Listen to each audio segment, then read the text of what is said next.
So next is an update on Progyny, which had last time we reported on it, Steve, was having a fairly rough old time of it. It just announced that it was losing Amazon, which it was now revealed to be Amazon as its customer. That deal is still going on at the moment. It actually finishes about halfway through 2025, and these guys have sensible Q4s. They're actually Q4 2024 at the moment, so we don't need to try and invent a period of time to figure out when they're when this deal's going to run out. But yes, one of the best performing stocks on the Nasdaq at the moment, Steve, up 30% this year. Progyny. Here's a little bit of information onto why I thought it's doing a little bit better than people were giving it credit for during the last earnings call. So revenue, 298.4 million, up 11% year over year. Full year revenue, so that was obviously Q4 revenue. So full year revenue, 1.17 billion, up 7% year over year. Medical revenue, 188 million, up 9.4% year over year. And pharmacy revenue was 111 million, up 13% year on year. In terms of net income for the quarter, it was about 10.5 million, or about 11 cents per diluted share.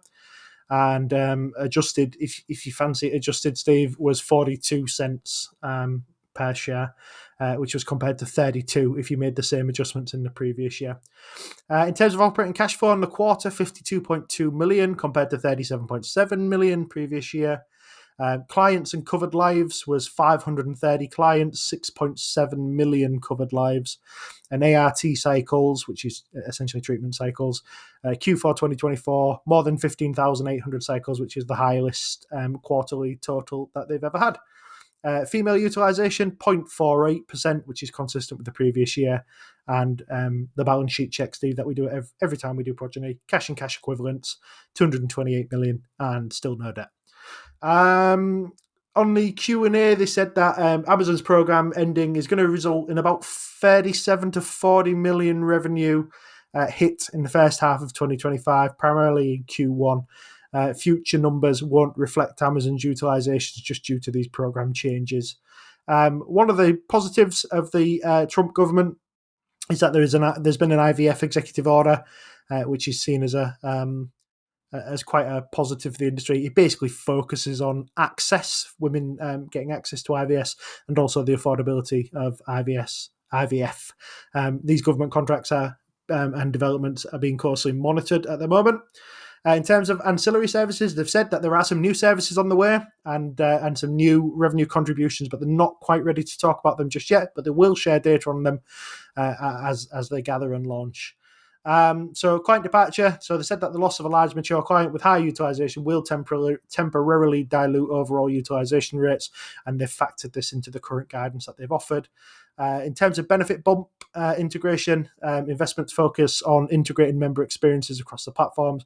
The goal is to enhance member benefits and member engagement by the end of 2025. So this is really just about getting your existing clientele to use the service. They're signed up. They're paying. Make use of it.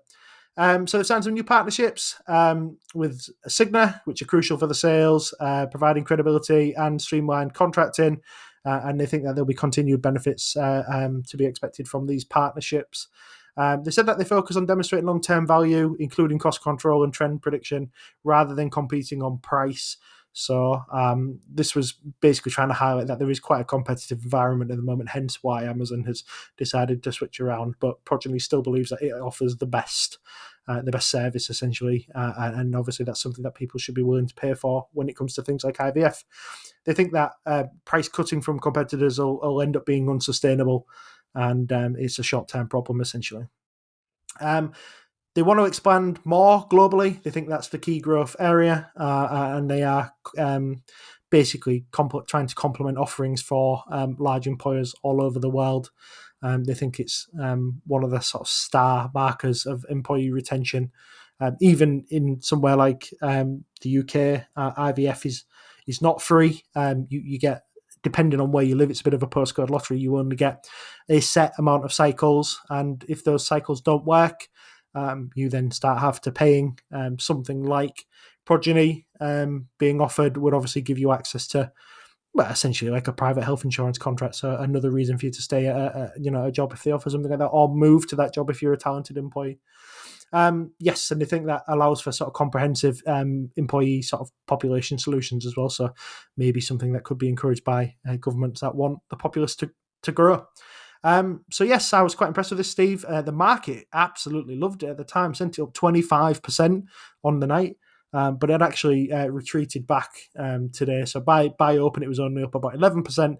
And for whatever reason, the market decided from then on to send it down 2.1%. I thought this was a pretty decent report, to be honest with you, Steve. There was nothing really in here jumping out at me as being particularly weak. The guidance was okay as well, and they are looking to continue growing. Obviously, it will be slowed by the removal of Amazon in the mid part of the year, but I don't see any reason to do anything other than sit and wait on this one, Steve. I think that's right. I think the news of Amazon kind of leaving is always a big-ish shock, and they're working their way through that at the moment, but they are working their way through it quite well. And it looks like they're doing the right things here, which is getting their head down and focusing on what they can, concentrate on your existing members, drive engagement there, build the best service you can. It's impressive seeing earnings per share kind of going higher. I mean, when you look at the big jump in EPS, you naturally start thinking something weird happened either this year or last year, and there's some sort of odd comp thing going on. But it's actually mostly just margins, as far as I can see, just getting or a lot better, and that's a nice thing to see going on here. I think you're absolutely right about the UK and IVF. We know about this sort of fairly well in our house. Where we are, you get one, go at it, and after that, you're on your own and choose whether you want to pay. And it's not cheap. And I think if you are thinking about paying for it, it is very much the kind of thing that people, uh, if they can, and I'm not saying everyone can necessarily, are reluctant to half commit to this kind of thing, because if you are going to put money behind this, and IVF is not a high probability procedure anyway. Under any circumstances, you want to try and give yourself the best chance you can. So it's a meaningful amount of money for, I'd say, nearly everybody. But if you're going to have a go at that kind of thing, it's one of these things where a bit more kind of is a very natural thing to do. So there might be some decent opportunity for something like Progyny. I agree. Working via employers is a good way to go. Makes jobs more attractive. Helps governments grow populaces, and I think a lot of governments could do it. They need babies, both the US and over here, and they need people who are going to eventually come through and push economies along. Price competition doesn't worry me too much. I like the move in terms of price competition to not try and compete on this. If you're Progyny, the best companies or the strongest companies and the best brands and the best products don't compete on price here. They let other people cut their prices and they focus on being better and being worth a premium in this case. And I think that's exactly the right strategy for Progyny to be going after. They've got nicely expanding margins. Don't want to see them kind of hacking into those by cutting because competitors are doing so. Let your competitors go and see how they cope here. Progyny is well ahead in what looks like a potentially very, very good industry. It's certainly a need that isn't going away. Well known that the kind of demographic trends in this are positive and that more and more people are needing help in IVF. Exactly how it kind of shapes up, there's a bit of economic kind of ups and downs here, but I think you're right to think there will be bumps along the way. I mean, including in the space of sort of 3 hours or so in the stock market when between the kind of open and things leveling off again. But in general, it's a growth stock. Don't pay too much attention to the numbers for the time being, but see that the underlying product's going in the right direction, and their member growth is, or user growth is coming on pretty well here, up to sort of 473 from 392. I was reading somewhere, so yeah, good sign for a growth operation, right?